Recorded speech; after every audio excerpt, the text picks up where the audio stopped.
with me, Ophelia? Ophelia, this is not the time to falter. Even for someone with only the most passing of interest in the franchise, Warhammer 40K Battle Sister holds a lot of great moments. Feeling the sturdy thud of bolter fire in your hands as you stamp through trenches, cowering in the hulking presence of a space marine, or ripping through enemies with a chainsword all deliver on the dreams of immersing yourself in Games Workshop's deliciously miserable universe. These isolated instances make Battle Sister a decent recommendation for fans of the series, even if they're strung together by a fairly simplistic shooter. Battle Sister feels warmly nostalgic, not perhaps in the world it realises, Warhammer's tabletop time killing has never felt more relevant in 2020, but certainly in design. This 4-ish hour whirlwind tour feels like an early 2000s PS2 era tie-in in many ways, taxiing you from set piece to set piece via a network of corridors with no shortage of cannon fodder to brutally eviscerate. If anything, I suspect fans would find it has more in common with 2003's 40k Fire Warrior than it does with any of the newer games in the series. Personally, it had me fondly recalling memories of the first 2 Red Faction games. That is to say, it's a cheap thrill to blast your way through.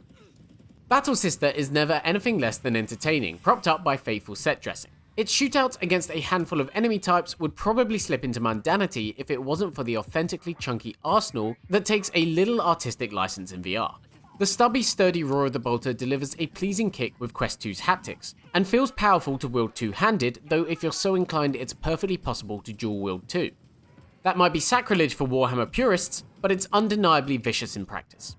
The Flamer, meanwhile, boasts surprising reach, and there's even an amusing inside joke when you happen upon a lasgun at a particularly desperate moment. But the zippy, slender rifle itself still proves to be a satisfying weapon in the right hands.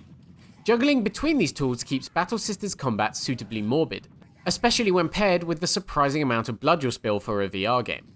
Well-placed headshots don't just result in instant kills, they'll completely remove your enemy's head from its shoulders, while you need to just hold the chainsword out with the trigger press down to effortlessly rip through limbs and torsos. It's not, however, especially deep, especially for a VR game. Developer Pixel Toys has streamlined Battle Sister's reloading to simply swiping down on your belt, for example, and melee combat with a power sword falls into the trap of VR waggle. It gives the game more of a feather touch arcade weight than you might perhaps hope for something amongst the metallic crunch of Warhammer's otherwise hefty warfare. I'd love to see the series tackled from that angle, getting you to compensate for the ridiculous weight of its weaponry, but Battle Sister understandably aims for more accessible ground.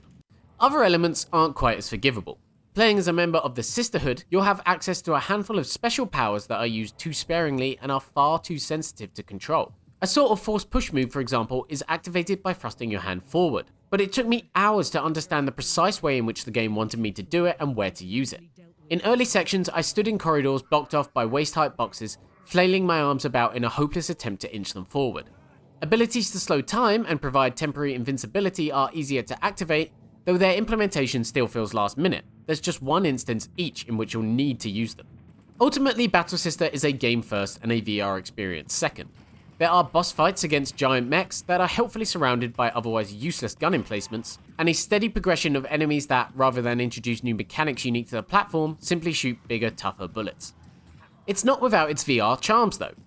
Standing shoulder to, well, waist height with a Black Templar Space Marine is rightly intimidating, especially as he spits unending jargon about cleansing the cultists in holy fire.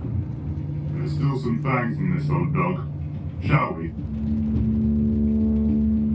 And there's a brilliant moment of panic when you overheat a laser pistol and realise you have to throw it as far away as possible before you blow yourself up.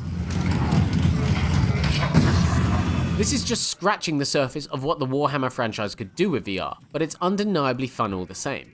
And it's a pretty impressive showcase for Quest 2 too. That is, when it isn't catching up to you.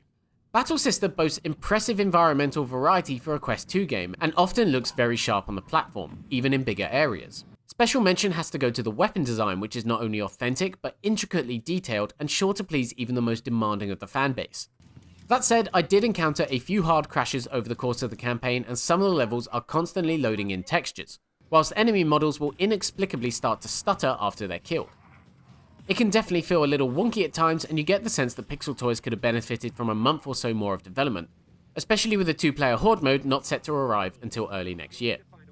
Battle Sister offers mostly clean, mostly forgettable fun then.